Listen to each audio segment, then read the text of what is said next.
Umarangkada ng chess tournament ng NCAA Season 93, defending champs ang San Beda College. At wala silang ibang hangad, kundi ang mapanatili ang corona sa Mendiola.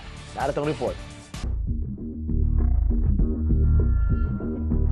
Nagsimula na ang kampanya ng defending champions San Beda Woodpushers na depensahan ang kanilang seniors NCAA chess title. Sa opening match, panalo ang San Beda laban sa EAC Generals 4-0. Ayon sa head coach ng Red Lions Woodpushers na si Coach Ilde Datu, doble kayod sa training ang ginawa nilang paghahanda ngayong season. Dinagdagan namin yung pagsali sa mga tournament, more tournaments, and then aside from that yung rigid training, especially kasi we expect a top opponent, maraming new recruits from other schools. I think siguro naman kakayanin pa rin namin.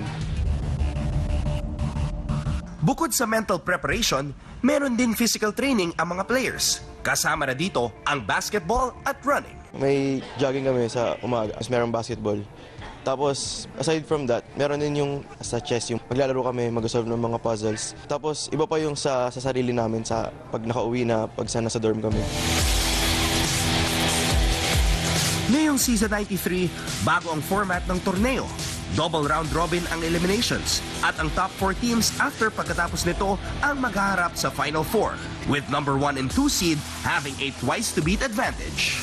Sa iba pang laban, panalo din ang Arellano, Lyceum, CSB at Letran Woodpushers. Layunin ng NCAA Chess Tournament na maghanap pa ng mga susunod na Grandmasters ng bansa na maaaring ilaban sa Chess Olympiad. Hopefully, we will raise more athletes, more chess players who will be part of the national team.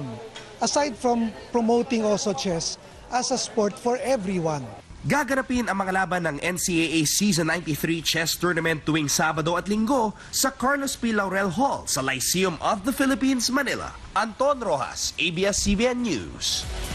For more sports updates, keep watching The Score. And don't forget to subscribe.